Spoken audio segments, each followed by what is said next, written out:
Bom dia, telespectadores da TV Candidez. É com muita alegria que nesse sábado por esta manhã, o programa Nova Era pede licença para entrar no teu lar, na tua casa, para levar até você a mensagem espírita. O programa Nova Era é uma realização da AME, Aliança Municipal Espírita de Divinópolis, com a coprodução do CEP, Centros de Estudos e Pesquisas Espíritas. E este programa Nova Era tem, para todos nós dessa manhã de hoje, a mensagem doutrinária, a mensagem espírita, tratando hoje da temática família e obrigação, e as obrigações da mesma família. Nosso trabalho está inserido num contexto doutrinário, seguindo as obras básicas da codificação espírita kardeciana e também do livro Estude Viva de André Luiz, na lição 48. Conceito de família. O conceito de família, muito importante, darmos para vocês o conceito de família. Certa feita, um pintor, no final da sua carreira, queria pintar um quadro, uma tela, com a coisa mais bela deste mundo. Então, estava chegando no final da sua carreira, precisava marcar o final da carreira fazendo uma tela linda.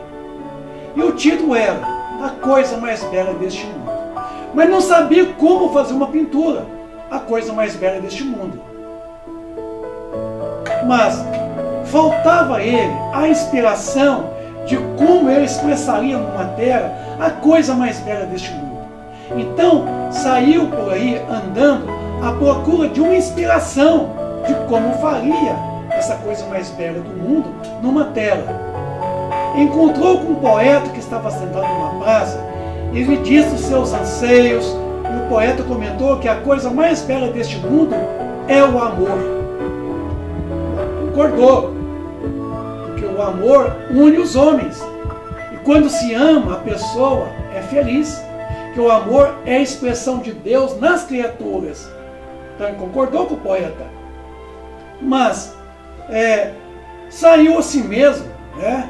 Porque havia alguma dúvida ainda como expressar o amor numa tela. Então concordou imediatamente com o poeta que o amor é uma das coisas mais belas do mundo. Mas em seguida lhe veio a grande dúvida: como realmente materializar o amor numa tela?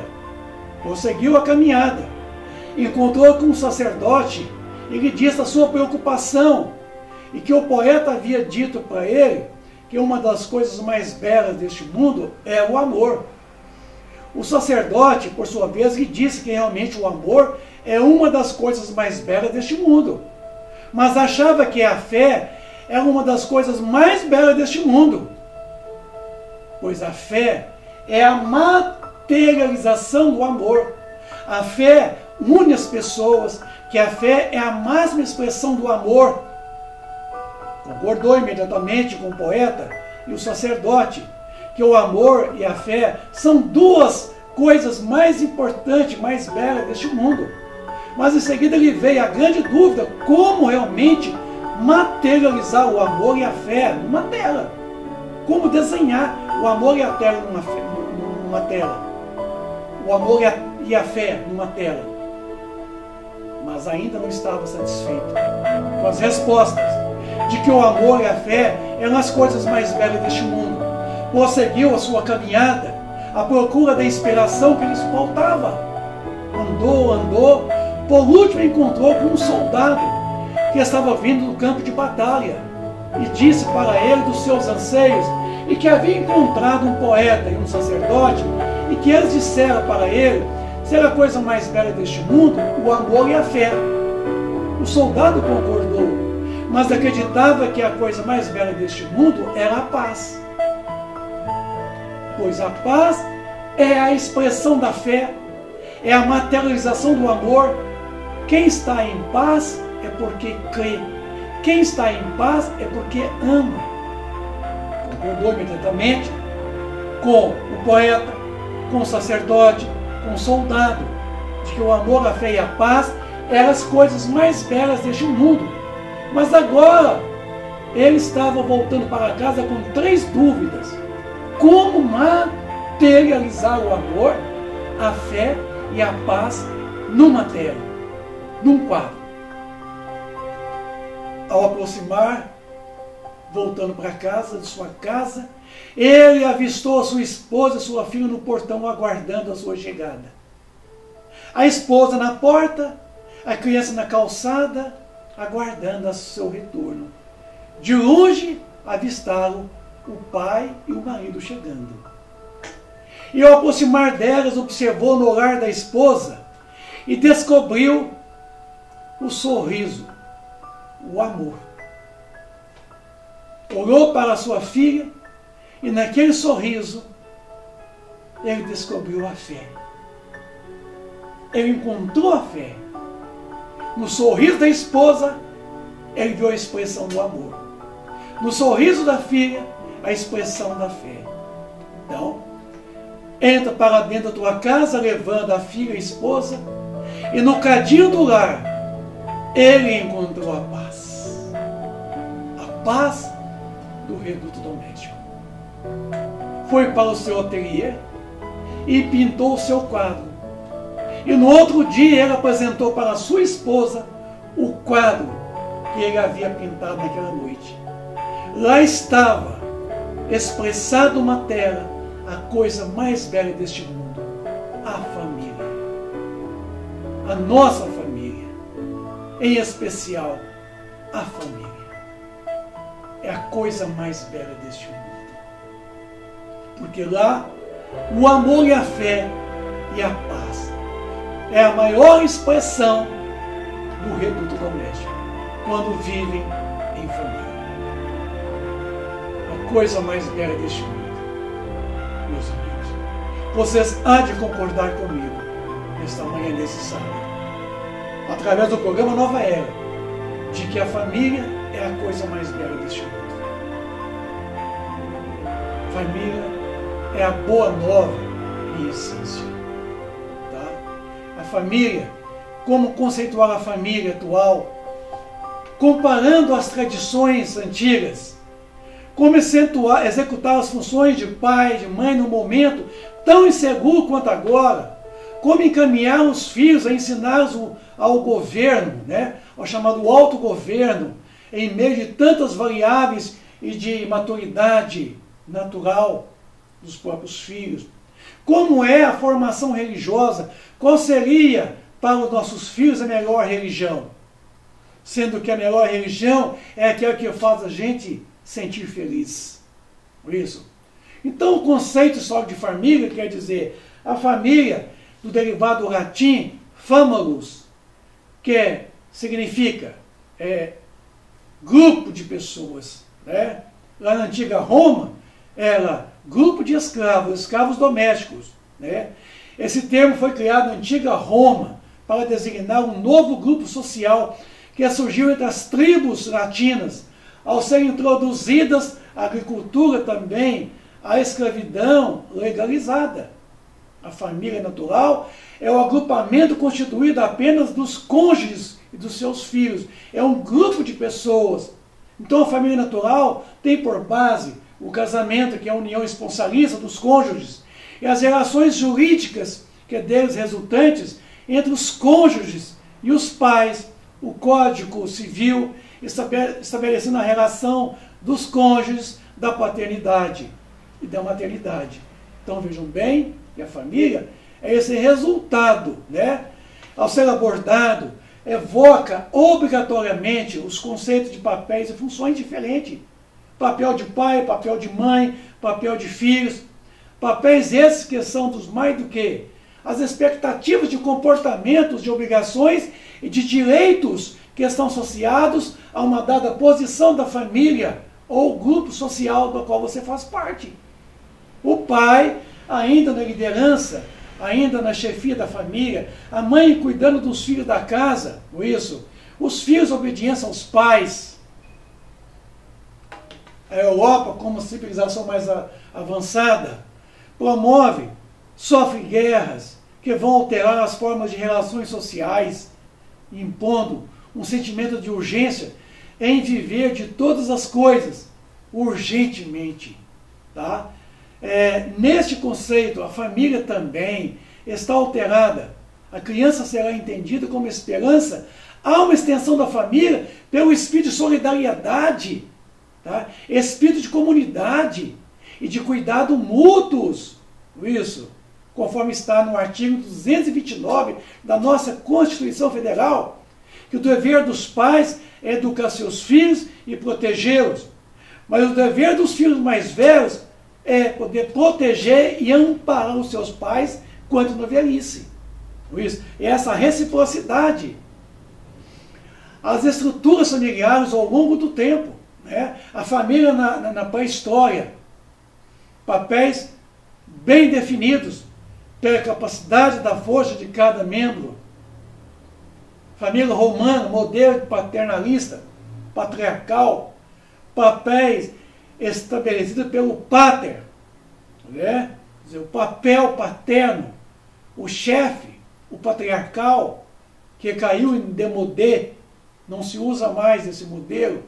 A família aristocrata, papéis impostos por rígidas tradições, conforme já falei, o espartano, o vitoriano, né? Família camponesa, mulheres cuidam das crianças e da casa, tecem e cozinham. Os homens cuidam das plantações, das construções, do comércio, do trabalho lá fora. Família classe trabalhadora, com a Revolução Industrial, homens e mulheres compartilhavam afazeres na indústria. Era o pai, era a mãe, as crianças trabalhavam lá na indústria. Os filhos perambulavam pelas ruas. O papel de ama, de criação, quer dizer, a babá, ressurge bem depois. É na família que os laços afetivos são desenvolvidos, aonde se busca o amor, a simpatia baseada na compreensão dos sentimentos. O amor é algo que tem que ser construído, conquistado dia a dia, nas inúmeras dificuldades da vida em comum. Então, amor é construção, certo? Que é conquistado na peleja do dia a dia. Está difícil, como dizia Manuel, mas é possível. Pois os laços de família, né? É na família que vamos adquirir as primeiras noções de vida em sociedade. Porque a família é a célula máter da sociedade. É na família que nós aprendemos as primeiras noções de vida em sociedade, de vida lá fora.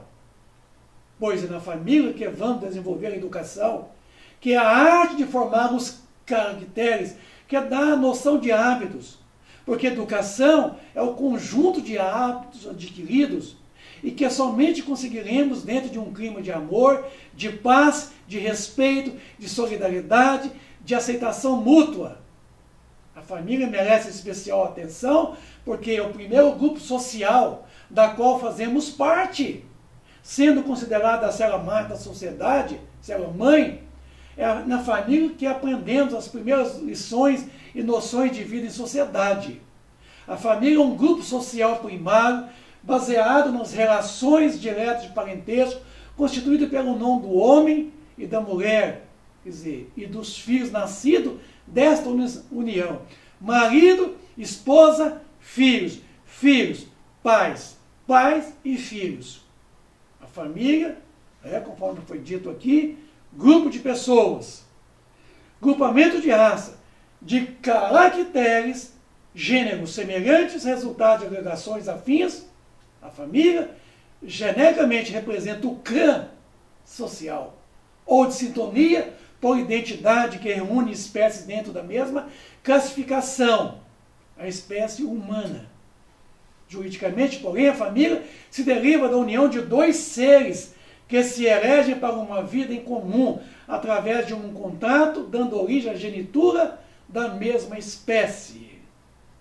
Pequena república fundamental para o equilíbrio da grande república humana, representada pela nação, a sociedade, a coletividade. Função da família. A família tem importância social. Pode ser melhor compreendida se pensarmos nas diversas funções que ela desempenha. Entre essas funções podemos citar as seguintes. Função sexual. A família consiste em gerar filhos, garantir a expansão do grupo humano, a raça humana, pela procriação. Função educadora. Consiste no dever dos pais prestar ensinamento aos filhos, transmitindo-lhes os fundamentos da vida em sociedade. Função emocional. Consiste no equilíbrio psicológico, proporcionando com certa garantia ao indivíduo, através de um ambiente de amor, de compreensão e carinho, aonde os pais orientam e amparam os seus filhos. Os filhos amam os pais, os irmãos crescem num clima de segurança e de uma completa harmonia. Função econômica. Consiste no trabalho dos pais a fim de garantir à família a vida material digna. Essa função não diz respeito a um dever apenas do pai, certo? Ou da mãe, mas dos pais, dos cônjuges, pois cabe ao Estado proteger a família num todo, melhorando, entre outras coisas, a condição social do trabalhador. Então, o Estado cabe a ele a garantia da proteção da família. Artigo 226 da nossa Constituição Federal. A família tem uma função muito importante, educadora e regeneradora, dentro da vivência do Evangelho do Cristo. A família tornou-se a célula do organismo social, onde desenvolve os sentimentos, a inteligência e o espírito desperta para as realizações superiores da vida, a sua própria vida, a vida futura. A comunidade, ao contrário da família, não se baseia necessariamente em relações de parentesco. É constituída apenas que habitam de um determinado local, que é a comunidade, a sociedade, as cidades, as metrópoles, mantendo certos laços de amizade e de cooperação, com finalidade de realizar objetivos comuns da sociedade. Bom, pergunta 775 do Livro dos Espíritos. Qual seria para a sociedade o resultado do relaxamento dos laços de família? Um recrudescimento do egoísmo. Se relaxarmos os laços de família, vamos voltar aos tempos das cavernas, o individualismo. Então, a sociedade nos trouxe a aproximação, certo? E se nós hoje deixarmos que a família acaba, relaxarmos os laços que fortalecem a família, haverá uma volta ao velho individualismo. Amigos, cuide, porque estamos voltando ao velho individualismo. Porque hoje é assim, hoje é eu primeiro, eu segundo, eu terceiro, eu quarto, eu quinto e eu último. Hoje é só o eu, o egoísmo toma conta. Tá? O lar, disse André Luiz, não é somente a moradia de corpos, mas acima de tudo, a residência das almas, o santuário doméstico que encontra criaturas amantes da oração e dos sentimentos elevados, converte-se em campo sublime das mais belas florações e coletas espirituais. O lar na terra é o grande núcleo do trabalho e aprendizado aonde se encontram as almas que conviverão, buscando superar problemas, engrandecer as afeições, reconciliar-se com os adversários. Porque é ali que os algozes se reencontram, mas é ali também que os afins, os simpáticos se reencontram. E instalar um clima de fraternidade nos corações. Então vejam vocês, qual que deve ser o ambiente do lar, o ambiente da família, o reduto doméstico. É esse que nós estamos percebendo aí. O lar é a escola das almas. O tempo onde a sabedoria divina nos habilita, pouco a pouco, ao grande entendimento da humanidade. Jesus no lar, pelo Espírito Neilúcio. O lar é o cadinho, aonde as almas endurecidas no ódio, na vingança, se fundem no amor. O cadinho é aquela parte do forno de gusa ou forno de aço, onde funde os metais. Então a comparação de André Luiz aqui agora é muito importante. Porque o lar, ele se compara sendo esse lugar, esse cadinho, aonde as almas endurecidas do ódio, da vingança, se reencontram pelo processo reencarnatório e renascem no mesmo reduto, dentro daquele lar, para se fundirem a dureza do coração no amor. Porque os corações são duros. A animosidade existem. E ali aprendem a conviver num clima de paz, de aceitação mútua, num clima de respeito, num clima de solidariedade, num clima de compartilhar os defeitos, as virtudes, o conhecimento e o afeto. É o clima de afeições. Por isso que o lar, essa pequena república, na onde as almas se reencontrem para uma completa afeição entre si e para um crescimento espiritual. O lar, então, é esse cadinho onde as almas endurecidas no ódio e na vingança se encontram para um reajustamento espiritual. É uma verdadeira escola para reeducar aquelas almas endurecidas no ódio, na vingança, que não se aceitam, se reencontram. Mas também é o lar, é aquele local onde as almas afins, simpáticas, se reencontram para o seu aprimoramento espiritual.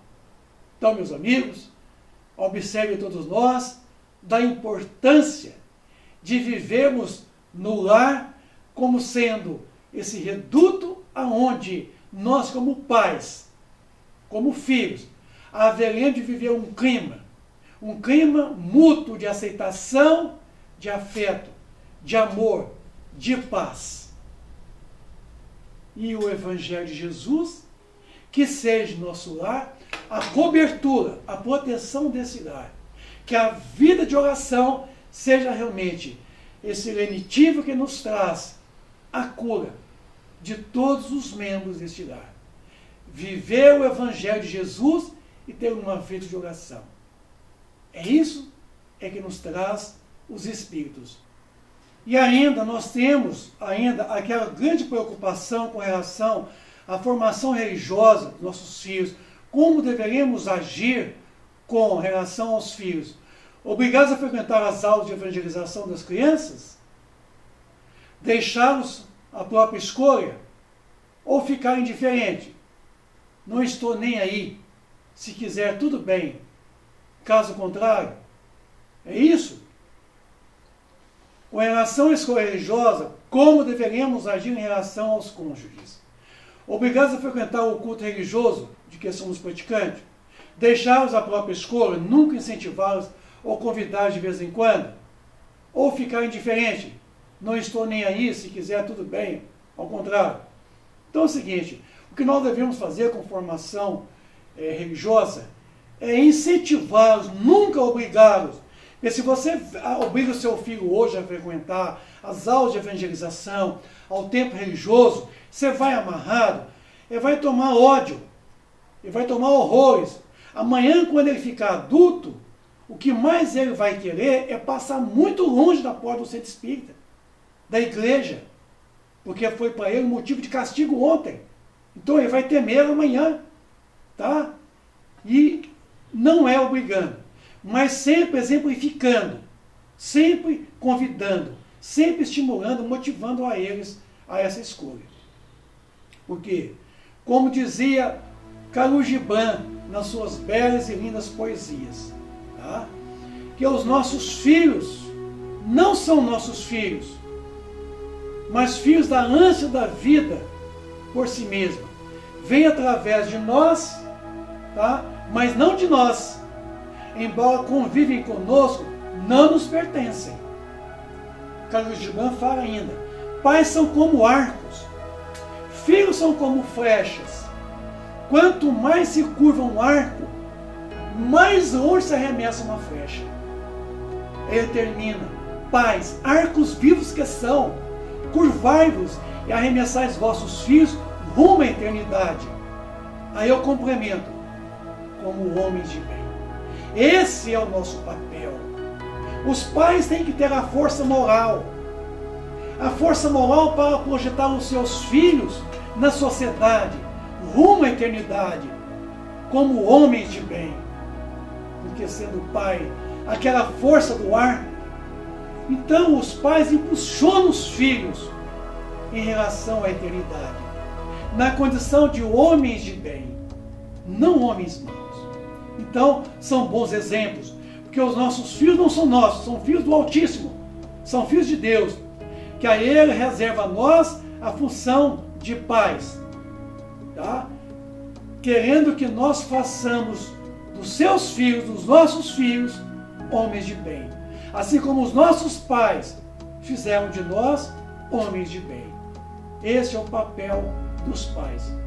Porque o que mais vale no processo da educação dos filhos são os bons exemplos que lhes pode dar dia a dia. De maus exemplos, não. Tá? De maus exemplos, basta. Tá? Maus exemplos, basta. Nossos filhos são como argila mole, que tomadas lá do solo, modelamos a imagem do homem de bem. Então, olha as mãos de quem modela, tá? Saberemos os filhos que teremos amanhã. Filhos é como argila mole, que você pega lá no chão e traz e você modela. Porque ninguém modela argila seca. Temos que aproveitar a criança na faixa, até os 7, 8 anos de idade, para podermos imprimir neles o modelo do homem de bem, pela educação que os pais desenvolvem neles mesmos, os filhos. Olha as mãos dos pais, olha as mãos de quem modela. Tem que ser mão do homem de bem. Então o que vale aqui é o exemplo, são os bons exemplos que haveremos de dar aos nossos filhos.